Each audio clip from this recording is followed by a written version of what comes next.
All right, Shalom. Shalom. We're the Israelites. We come in week in and week out to prophesy the downfall of this wicked kingdom of America. First and foremost, we would like to give all praise to Yahweh, Bahashem, Yahawashi, Waha, Rakakradash. Double honors to our apostles and our elders of Great Millstone that rule well. And peace and citations to the elect Akim, kicking this word in sincerity and in truth. I got the brother Yahawashi with me, and I'm the brother Sha'ar, and we're from the Great Millstone Dallas camp. And just this Saturday morning or this Saturday afternoon, we just wanted to go into just a lesson, quick lesson, or however the spirit, lasted time-wise. But we wanted to go into how Adam and Yahawashi are actually within the same. They're the same pretty much when the Heavenly Father had created Adam and when he blew his breath in him, which is that knowledge, wisdom, and understanding. He didn't only just give him life because he was already alive before it, but he gave him understanding on how to rule. All right. Adam was pretty much ordained king of the earth when that breath was, given to him. He understood, the cycles of the air, the seasons, the sun, the moon, the stars, all their purposes. It wasn't just the fact that he was just there naming animals and creatures. You know what I'm saying? He was made Lord over all of those, but he was given understanding on everything, man. All right. And that was pretty much, with us being Israelites, we're still direct descendants of Adam when you go into the sons of God. And that hasn't changed, but pretty much we're going into how that same spirit that was created back then was a spirit that's going to rule later on, which is to be Yahawashi, who conquered death. All right. Sin and death was sown within Adam, and it was conquered through Yahawashi, which is the second Adam. OK, so there's a few scriptures we wanted to go into. We're going to start off on 2nd Ezra, the 6th chapter. And start on the 53rd verse. And we'll kind of, bounce around from there. Pretty much how, again, Adam was given this position to rule the earth over in paradise, which is Eden. And how Yahawashi is going to do the same thing with this new paradise that's to come, which is going to be eastward in Eden, New Jerusalem, with the elect ruling under him. Okay? It's 2nd Ezra chapter 6, verse 53. Upon the 6th day thou gavest commandment unto the earth that before thee it should bring forth beasts, cattle, and creeping things. Mm-hmm. And after these, Adam also, whom thou madest Lord of all thy creatures, of him come we all, and the people also whom thou hast chosen. That's right. So it made a distinction of this person, because when I say that, when you go into the previous verses, I believe when you started around verse 48 or 49, it talks about how the Lord had created Enoch and how he created Leviathan. And when you go into that word Enoch, that word actually means upright, specifically when you go into that verse, because that was when man was made. Okay, when all the creatures was made, when you read it in Genesis, the 1st chapter, you got to include man with that as well. That's why he said, male and female, I created them, therefore be fruitful and multiply. So man was already created. They was already established on the planet Earth. All right, they already had a certain role, and out of those men, that's why I mentioned Adam after the 6th day in the 54th verse, because that's when he had chosen a man out of all those men to give rulership and dominion to understand the ways of Yahweh Ba'ashem Yahawashi. Okay? And it talked about whom made Lord of all thy creatures. All right? It doesn't mean that he was just talking about the animals. You know what I'm saying? We're considered creatures too. It made him Lord over everything. He had dominion over all. He was the king of the earth. Did you have a precept he was gonna pull up? Okay, Khan, that's a bet. He was made the king of the earth when he was made Lord of thy creatures. And then it said, of him come we all, and the people whom thou hast chosen. So there's a difference. Of course, everybody comes from Adam, but also the chosen people come from Adam too. When you go into his children, when you read the scriptures, they're listed as the sons of God. When you go into it, starting from Genesis, the 5th chapter, and also too, you can read about it in Luke, the 3rd chapter as well. And it ain't changed. We're not called sons of God no more, but we're princes of the power, where the name Israel comes from. Yashar Allah. So we're carrying on those same traditions as our forefather Adam. Okay? What precept did you have, brother? Just something back here about a man being a creature as well. Okay. So Ecclesiastes 3 and 18. Khan. So I'm just my phone acting. You said 3 and 18? Khan. I can read it for you if you want. Go ahead. Ecclesiastes 3 and 18. I said in mine heart concerning the estate of the sons of men, that the Most High might manifest them, and that they might see that they themselves are beasts. Right. So that's just to back up the brother in the point. How you said that man is a part of that creature as well. Okay, that proves it right there. They were also listed as beasts and creatures as well, man. So that backs up the point for the brother, man, that Adam had the rulership over not only the animals and the creeping things and all that, but also man, because he's a beast and a creature as well. You know. That's right. That's right. Even as the Apostle Peter said, as natural brute beasts turn back pretty much to the ways of destruction, loosely paraphrasing, but going back in that beastly state. Yep. You know, that's a good point, brother. They didn't have that breath and understanding, so that's what makes you a man or a living soul. That's right. Just have an understanding of the Heavenly Father. That's So right. without that, you can see everyone's just in a beast-like state, like a bunch of instinctual monkeys jumping around here, just operating off of instinct and not logic and truth. Mm-hmm. You know. That's right.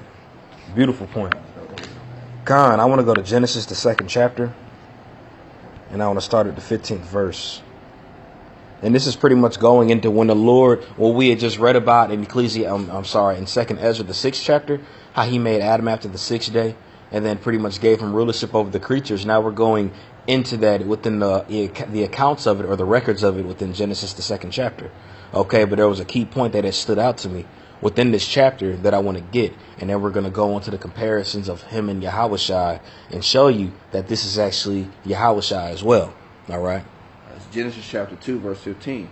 And the Lord God took the man and put him into the Garden of Eden to dress it and to keep it. And who is that man talking about? That man is talking about Adam. And when you go into Eden, or how it's pronounced Idon, that's really talking about the whole planet. Really, Adam had dominion over the whole planet Earth. Okay, it's just pretty much and it's funny. It says put him in the Garden of Eden, which was eastward of Eden. You know what I mean? When you really go into it, a nitty gritty, man, that's the land that was promised to us anyway. That's the same region. You know, so just like he had ruled back then, he had dominion over it. Hey, the same thing's going to happen to, when Yahawashi comes back. He's going to have dominion over that land again, which was given to him, man. And just like pretty much it was meant for him and his family to rule over it, but it never happened because death was sown after they had ate the fruit, So it's going to be completed once Yahawashi comes back and establishes his men, the sons of God, up again, man, But there was a key point that I wanted to go into that verse. It says to dress it and to keep it. So when you go into this word dress, when you go into it, that word there is ibad, okay? And when you go into that word ibad, it means to work and to serve, to labor, to work, to do work. All right, it says to serve as subjects, to serve God. And that's ultimately, what we were placed down here to do, is to glorify the Heavenly Father mainly, of all the works that he's done to show that there is a power. All right, and that energy has been taken off the planet Earth for so long, especially since death has been down here, man. So, of course, there's always been men that were set up in a certain, pretty much at a certain time to serve the Lord and show who he is. And that's what Adam was there to do. That was the sole position of Adam, because when somebody's a so-called, quote unquote, inaugurated as king or brought up as a king, because Adam was a king back then.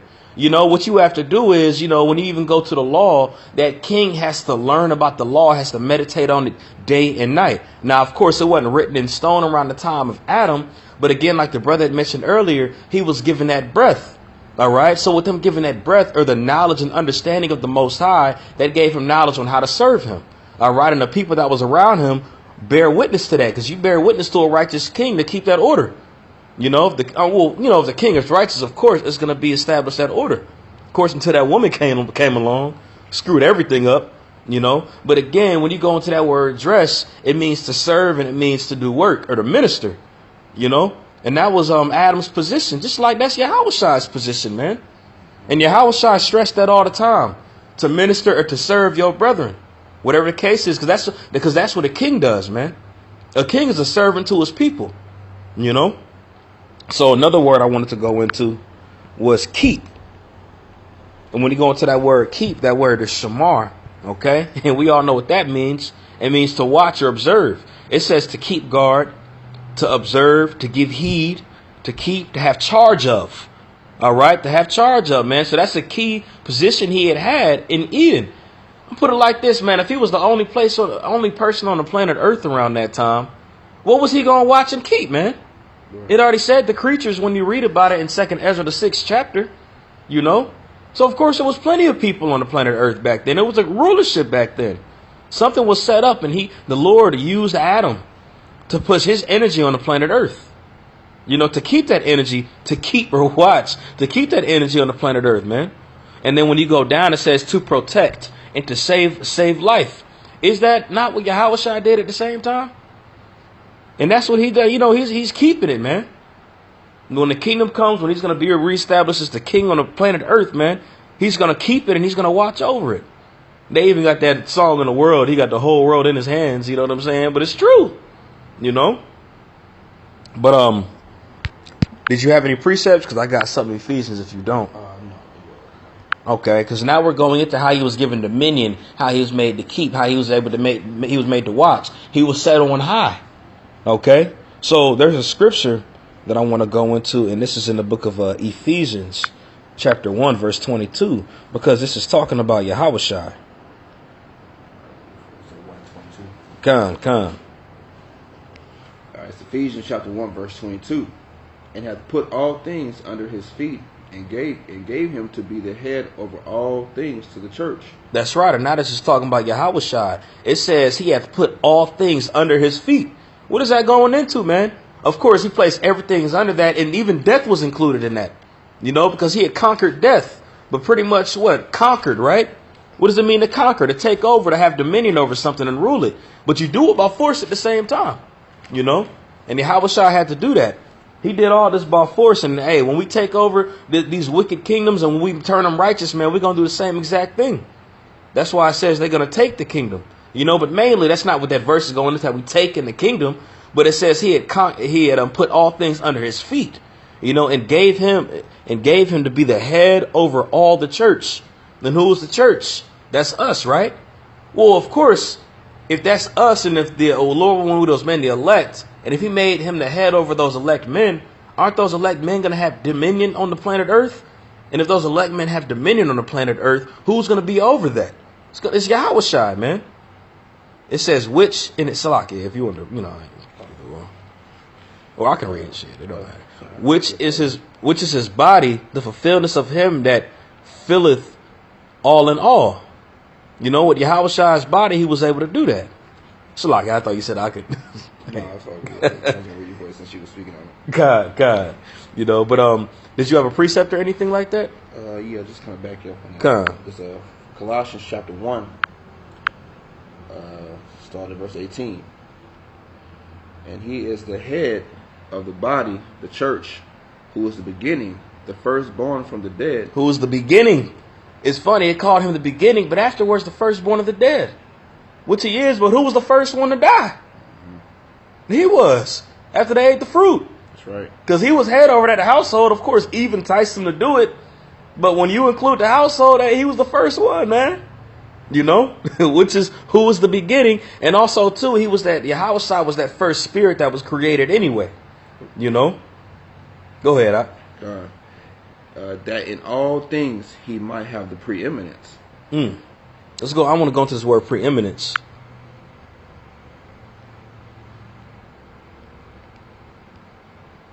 That word there, I'm going to let it shit.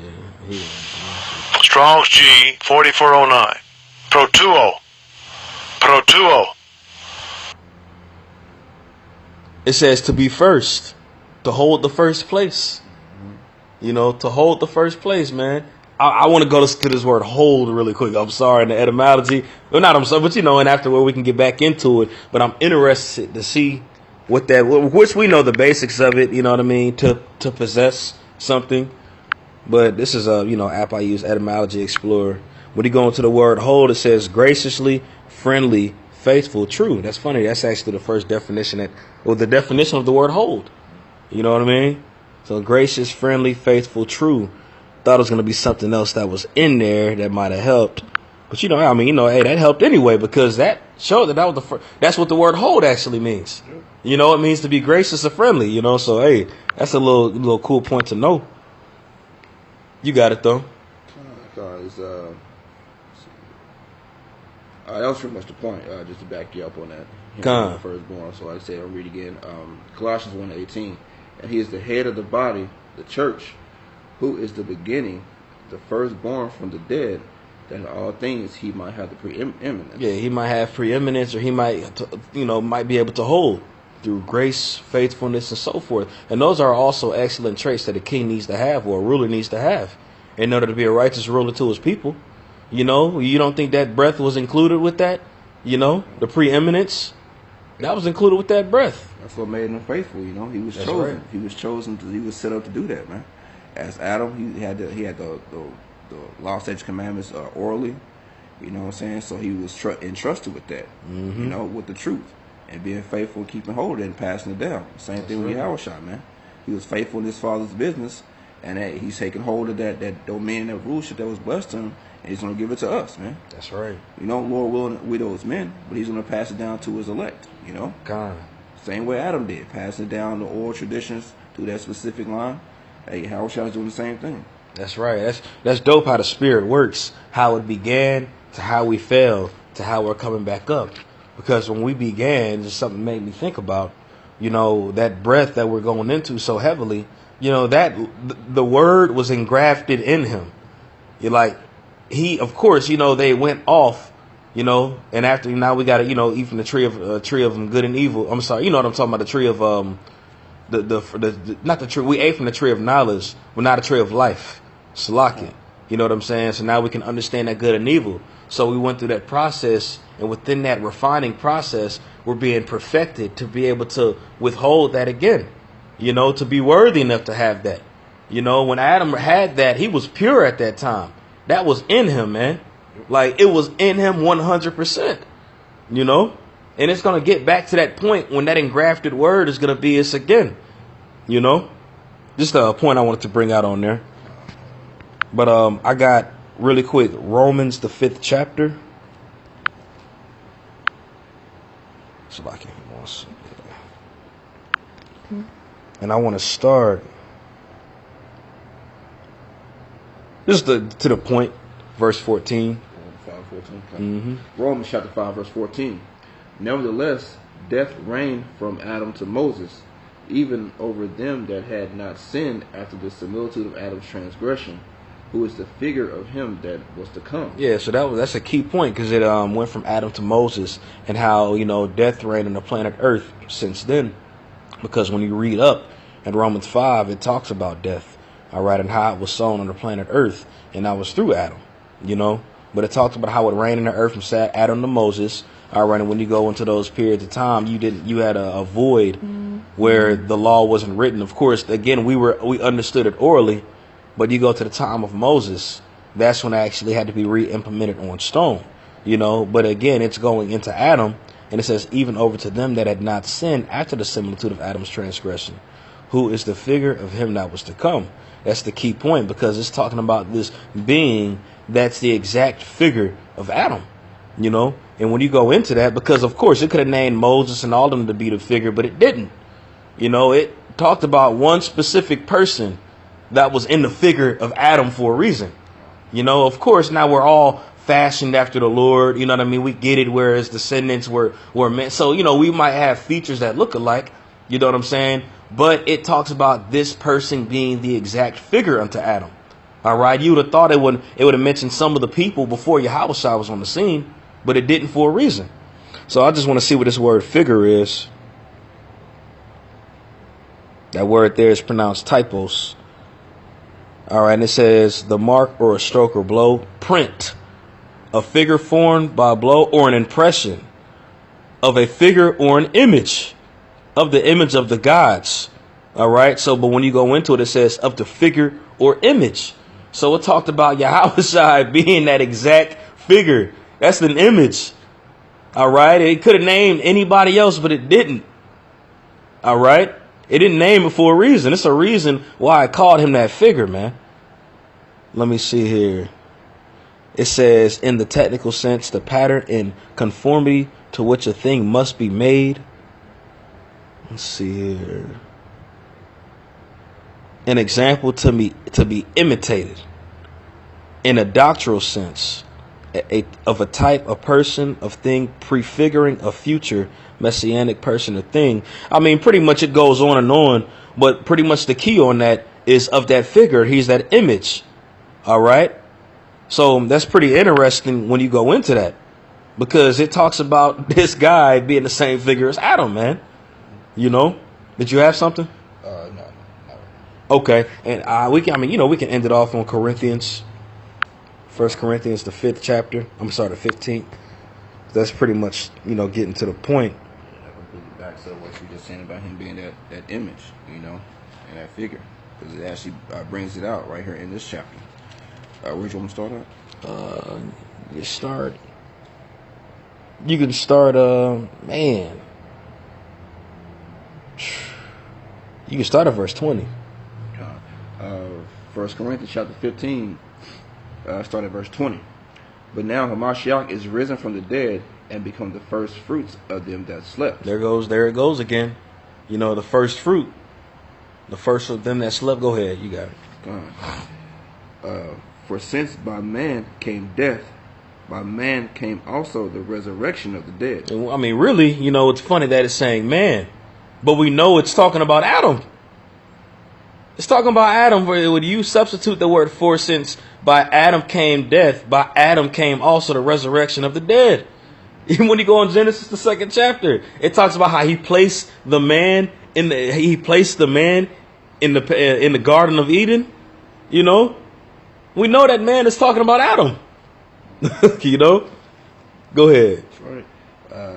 Verse 22. For as in Adam all die, even so in Hamashiach shall all be made alive. Mm-hmm. And when you go into it, it's just talking about, Yahawashi, the Messiah, the Mashiach.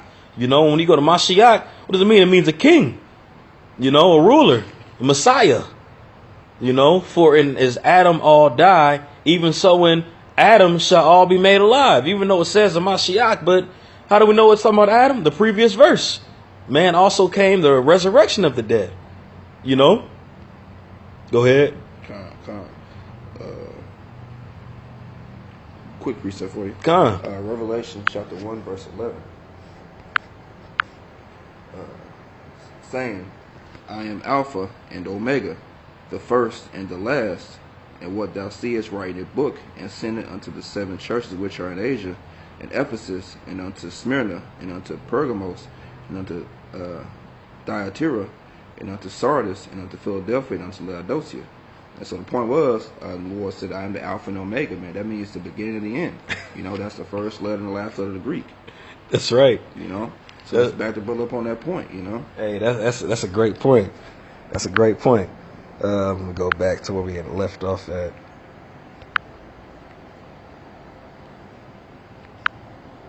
And 1 Corinthians 15.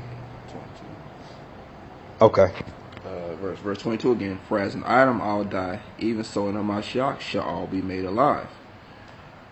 But every man in his own order, Hamashiach the first fruits. Afterward, they that are Hamashiach's at his coming. I mean, to substitute the word for man, like, it's so many ways to show you that it's going from, Adam to Yahawashi, and who's the first? I mean, technically, Adam was the first fruit, Yahawashi, Adam was the first fruits of death, and then, Yahawashi was life. But who had to conquer death? He had to go through the same thing, man. He had came back as Isaac. He came back as Solomon. And when you go into even Adam and Solomon, they all were given that, and they both were given that instruction on how to rule, on how to be the wisest person on the planet Earth. When you think about it technically, if that breath was given into Adam, that made him the wisest man on the planet Earth. Because he had it. He was given that. What Solomon prayed for it, he was given that. Yahawashi was baptized, he was given it.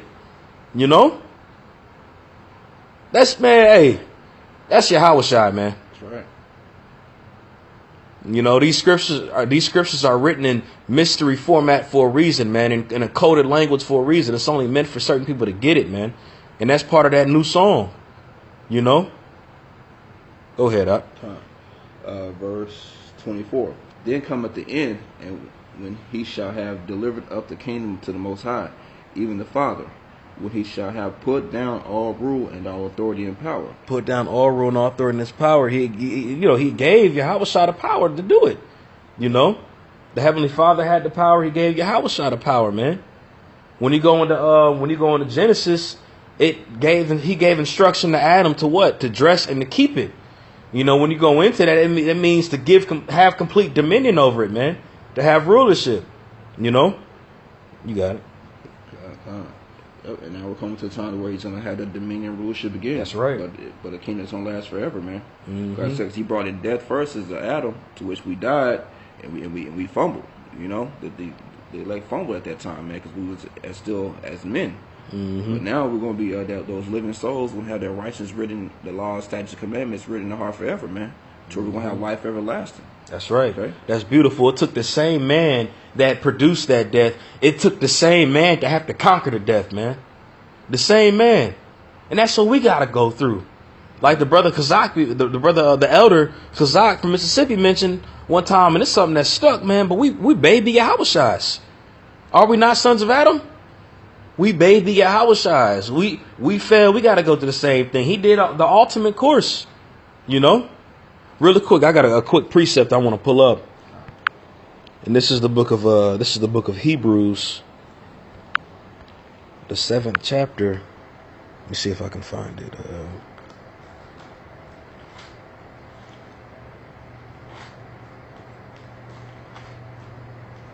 And when it pretty much goes into how the priest had to sacrifice not only for his own sins but for his people.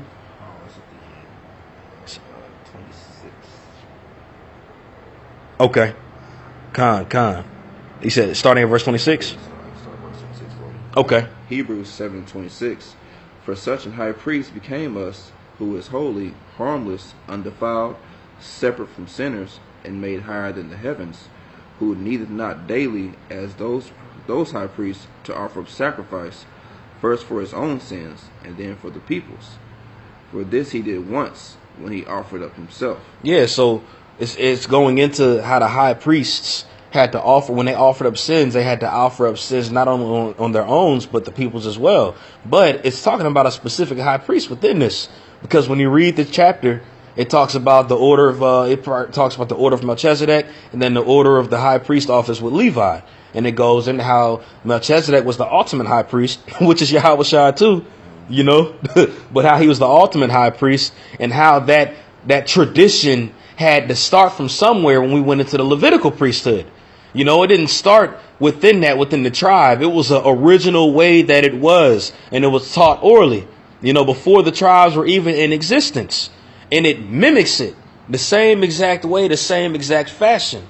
So it's pretty much going into within Yahawashi being a Judite, but he's the ultimate priest, because he goes back to the beginning of how it was originally established, the order of Melchizedek, man. You know, and pretty much going into that, how that high priest had to offer up sins for his own. You know, it's talking about Yahawashi, and where did his sins come from that he had to offer up for? Yahawashi was on the planet Earth perfect when he walked as Yahawashi, when he was the son of Joseph and Mary. He didn't sin, you know, but he had to atone for his sins from somewhere. So let's think back and put our thinking caps on really where those sins came from, because it points it out specifically that he sacrificed for his own and for somebody else's. You know, you got Adam who transgressed first, and then Sodom who transgressed. He had to suffer for that. You can even read about it in 2 Samuel the 7th chapter, where it clearly talks. 1 Samuel the 7th chapter. I believe it's I think it's 2 Samuel. Yeah. Con. You know. Did you have anything? No, you can go back to Corinthians. Con. All right, it's back in 1 Corinthians 15, verse 25. For he must reign till he has put all enemies under his feet. Who does that sound like, man? It talked about how he put all the everything under his feet. We read about it in Ephesians 1:22. This is the same exact thing. Till he put his enemies under his feet. And this just is a footnote. Hey, man, this don't sound too pretty and comfortable to the average person, man. To a ruler, that sounds comfortable. To put his enemies under his feet. Yahawashi is a man of war. You know? Go ahead, Doc. The last enemy that shall be destroyed is death. Mm-hmm. For he hath put all things under his feet. But when he said all things are put under him, it is manifest that he is accepted which did put all things under him. Mm-hmm. And when all things shall be subdued unto him, then shall the Son also himself be subject unto him that put all things under him, that the Most High may be all in all. Else what shall they do which are baptized for the dead, if the dead not rise at all? Why are they then baptized for the dead? Hey, that's a good point, man. Because before we understood this truth, we were dead. Yahawashi had to conquer death first and all, just for us to be risen back up, to have the mindset that we have right now, to have that breath, and we got to go through the same process. You know what I'm saying? Like that shows you that we died. It's kind of crazy, man, because we were dead before and we were made to life. But once Yahawashi was crucified, in a sense, we died with Yahawashi. But through all of that, we're made risen up. If that makes sense, Yeah, because we come in his same stead, man. That's right. We got to take that same walk, so we have to kill off that man and be risen up as new men, as Yahawashi was raised back. That's right. So you got to come in that same stead, man. You have to follow that same path. God. It's more spiritual now. God, that's right. Was everyone on that? Let's see.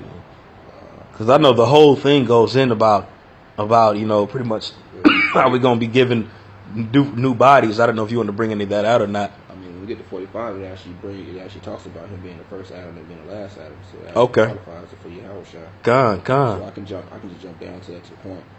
It's 1 Corinthians 15 and 45. Actually, I'm gonna start up. I'm starting at verse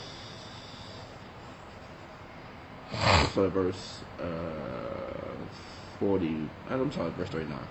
All flesh is not the same flesh, but there is one kind of flesh of men, another flesh of beasts, another fishes, and another birds. It's funny because it does specifically go in the category, but it's going in the category with all those creatures. Because you got the fowl, you got the beasts of the earth, and you got man, which we're considered beasts as well. But those are different classifications of flesh. But it's going into its creatures. Verse 40, there are also celestial bodies and bodies terrestrial, but the glory of the celestial is one, and the glory of the terrestrial is another. Mm-hmm. But there is one glory of the sun, and another glory of the moon, and another glory of the stars. For one star differeth from another star in glory. So it's more than just different glories, As far as the celestial, the angels, they have different glories, so they be able to travel throughout dimensions, be with the Heavenly Father, certain things like that. And then the terrestrial is what? Your flesh, man. So we have different glories as well. We can enjoy sex, actual food, different things that are on this plane, on the earth, Verse 42. So also is a resurrection of the dead. It is sown in corruption, it is raised in incorruption. Okay? It is sown in dishonor, and is raised in glory.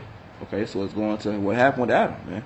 That wickedness sown on the earth, which actually I'm going to bring it out real quick in 2 Ezra 4. Okay, hey, yeah, come on. 2 Ezra 4 and 29. Slock, I'm just going to pull it up real quick.